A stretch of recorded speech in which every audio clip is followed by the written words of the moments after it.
space was what you asked for when you were trying to be kind. Like cracking a window in a stuffy room. Like stepping back so the other person can breathe.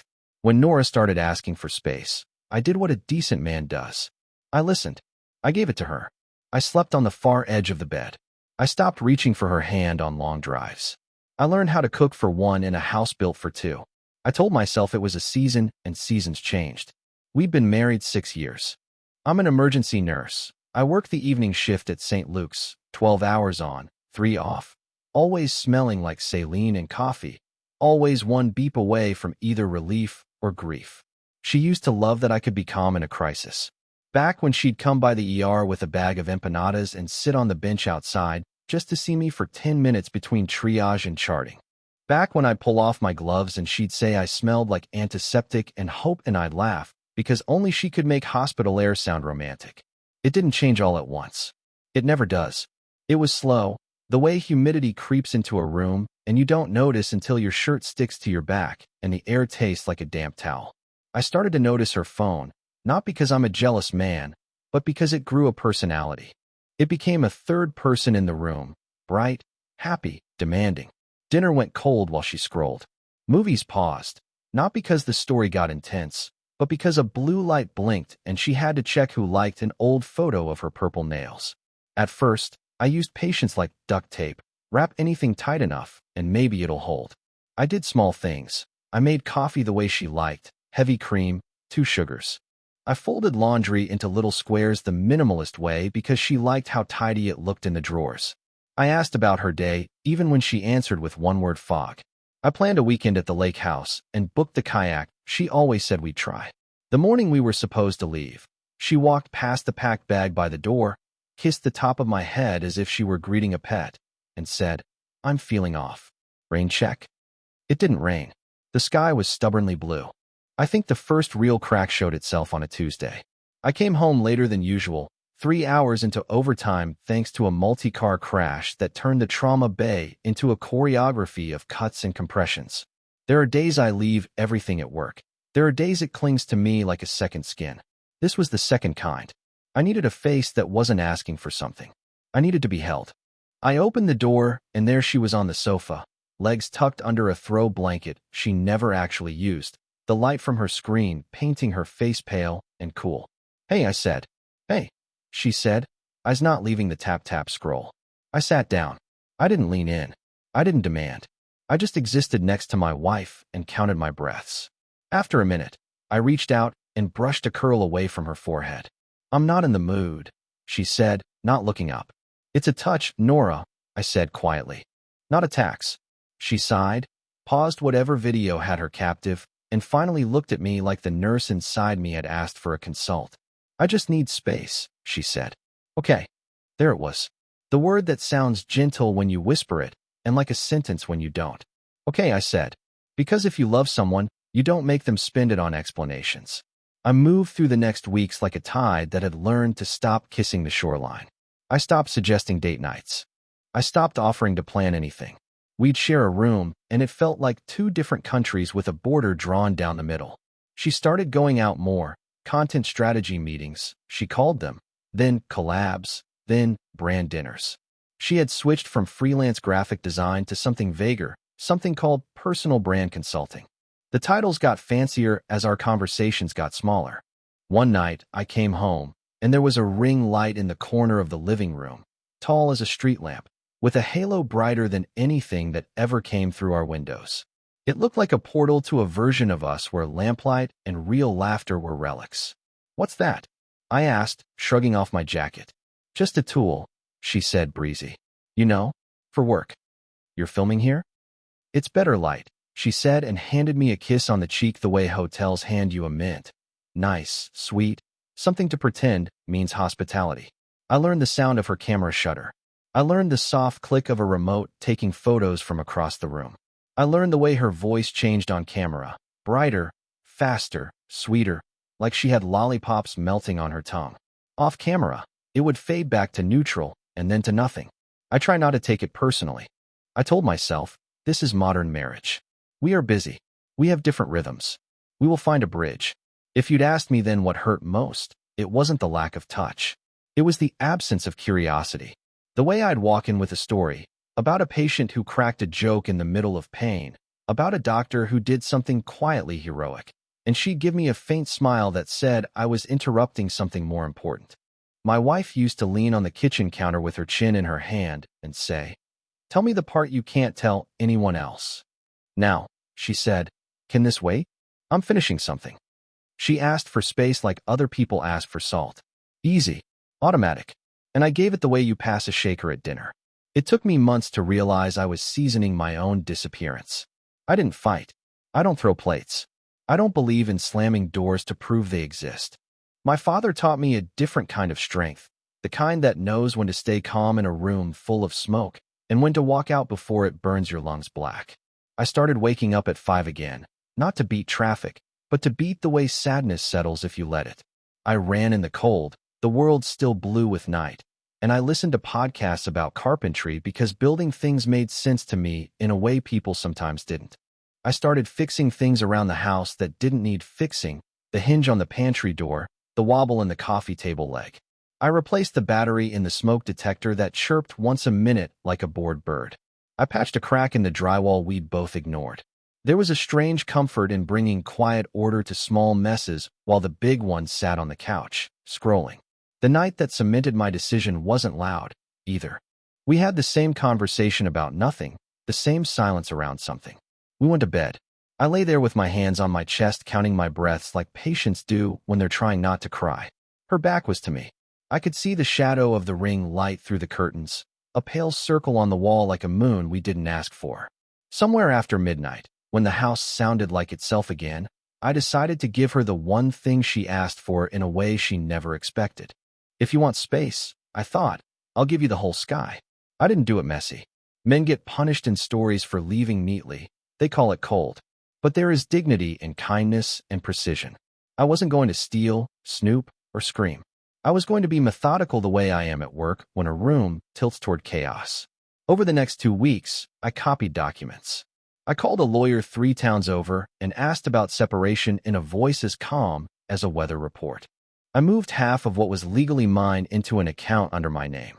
I took pictures of what I owned before marriage: my battered guitar, the toolbox from my father, the bookcase I built in a summer where we thought reading in bed together could solve anything. I rented a small apartment with ugly carpet and a window view of a brick wall that looked like honesty. I planned to leave on a Thursday. Not symbolic, just practical. She had a brand dinner that night at a rooftop place. She'd be out late. She'd likely come home tipsy on compliments and content. The moving company would come in. We'd take what was mine. I'd leave a letter. It would be clean. It would be kind in the way stitches are kind, tight and painful, but meant to stop the bleeding. That last Wednesday night, I lay awake thinking about whether kindness was weakness or the only thing that stops men from turning into their worst instincts. I wanted to remember our best version, not the hollow one. I thought of how she would dance barefoot in our kitchen to old songs and demand I spin her even while pasta boiled over. I thought, for one horrible second, about changing my mind. Then I remembered the ring light in the corner. I remembered how my stories were now interruptions. I remembered how touch had been rebranded as inconvenience. It was just past midnight when I went to the attic. I didn't go up there because I was hunting for secrets. I went because the camping bag I planned to take with me was up there, and I didn't want to crash around in the morning and wake the person who had long ago stopped waking for me. The attic door makes a tired sigh when you pull it down, and the ladder creaks like old knees. I climbed up into the smell of dust and stored summer and the dry sweetness of cardboard. The beam from my headlamp found a row of plastic bins labeled in Nora's clean, sharp handwriting: winter, baby, someday, kitchen overflow, props. I smiled at baby, someday, and then looked away like a person does when their hope bumps into their plan. The bag was behind an old fan, half collapsed like it had been waiting for a better story. I would have grabbed it and left, but my foot nudged the bin marked props, and the lid popped a little. Not because destiny wanted me to pry, because gravity did. When I bent to snap it closed, the beam caught the edge of something shiny. Not a dress, not a costume, a laminated sheet, thick and glossy the way menus are when restaurants expect sticky fingers. Content calendar, Q3, it said. Beneath, in neat columns, blocks labeled July 3rd to 9th. We need space, Conversation, Post 1. July 10th to 16th. Silent treatment experiment, Post 2. July 17th to 23rd. Boundary setting, no more cooking, Post 3. July 24th to 30th. Refusing intimacy, Post 4. July 31st to August 6th. He begs versus I self-care, Post 5. August 7th to 13th. The decision, should I leave? Teaser. August 14th to 20th. The reveal, choosing myself, sponsored. There were check marks in pencil next to each line. Little hearts drawn next to sponsored. My name wasn't on it, but my life was. I told myself not to jump. Words can look like one thing and be another. Maybe this was a client's calendar. Maybe she was planning something fictional. Maybe the word refusing was part of a skit. People do performative intimacy on the internet now, I know that. I put the sheet back and snapped the lid tight, like closing your own mouth in a room where you shouldn't speak. But the attic doesn't let you leave clean. Next to the bin was a small tripod, collapsed, and a wireless mic on a strip of Velcro. I picked it up out of reflex, the way you pick up a dropped glove, and on the back, in white label tape, someone had written, "Kitchen mic." You can tell yourself you're not going to look. You can preach about dignity and boundaries and minding your business. But there are moments when your entire life hangs on whether you're willing to see the thing that'll break you. I carried the mic down the ladder like it was a specimen that could still sting and went to the living room where the ring light stood like a quiet accusation. The transmitter blinked once when I pressed its side button.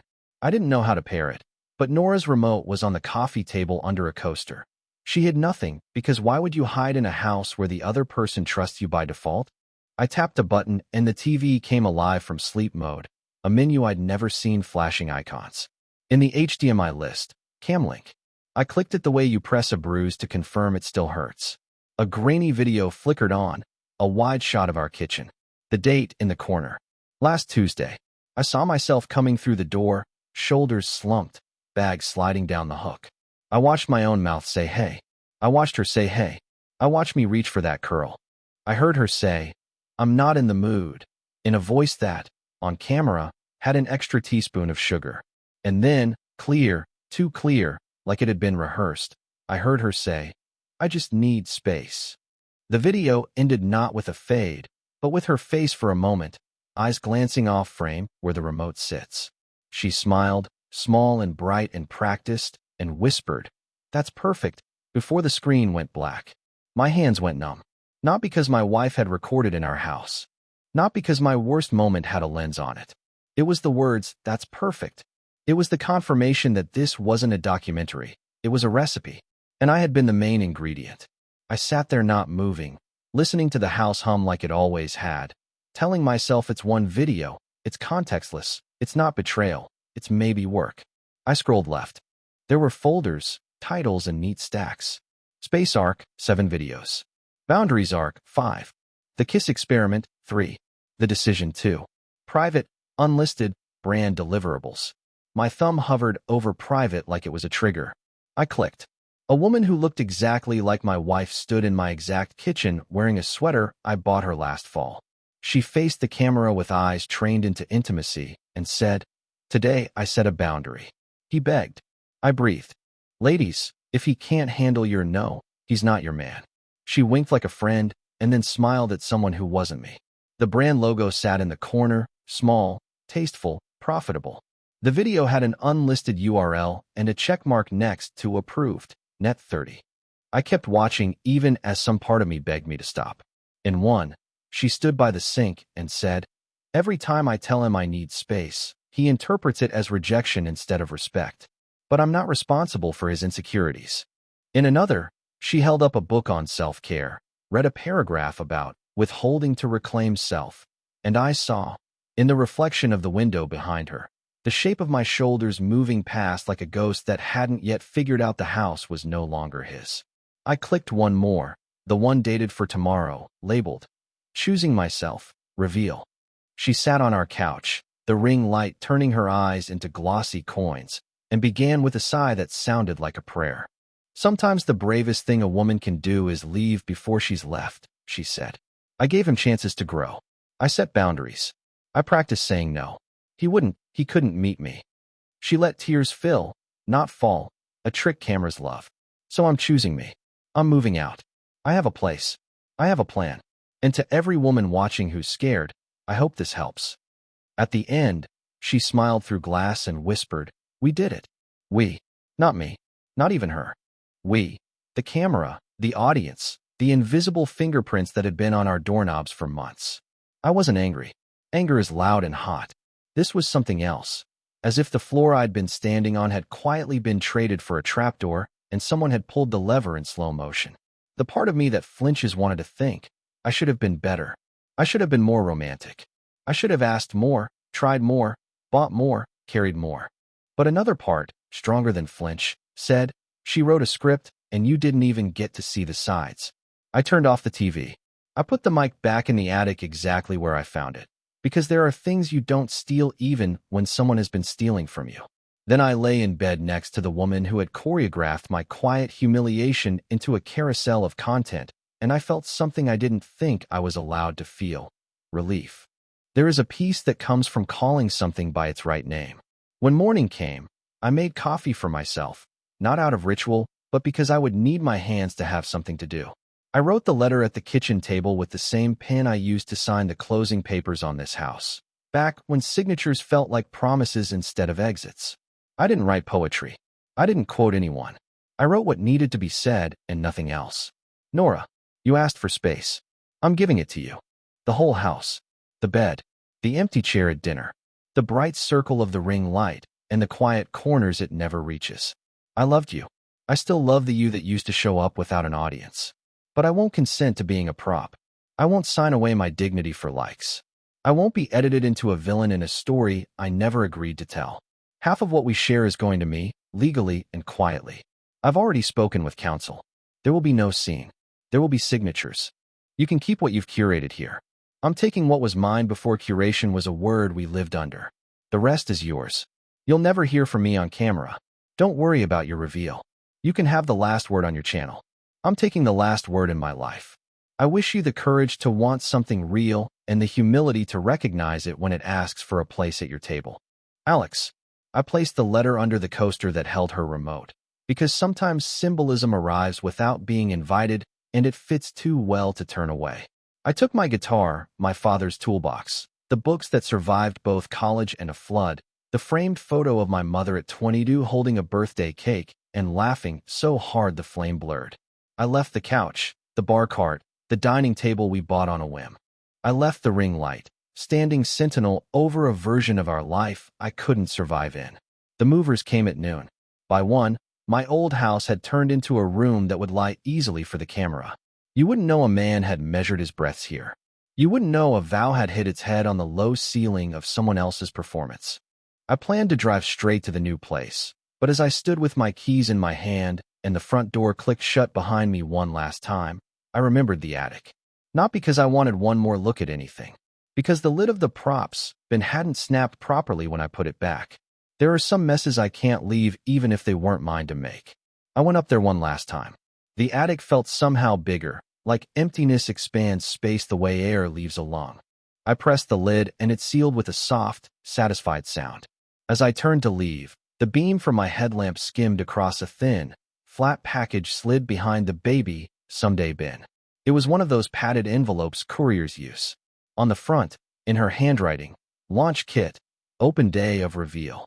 I should have kept walking. There is a virtue in leaving some boxes unopened. But the day of her reveal was tomorrow, and I was a person in that reveal without consent. I sliced the tape with my thumbnail. Inside, a printed checklist with brand logos at the top. Beneath it, a stack of glossy cards like flashcards. Each card had a heading in bullets. Card 1, how to frame his departure if he leaves first. Emphasize your growth journey. Avoid specifics of his profession. Use the word unsafe without details. Pause after, I was so alone, 3 seconds. Smile at end. But now, I choose me.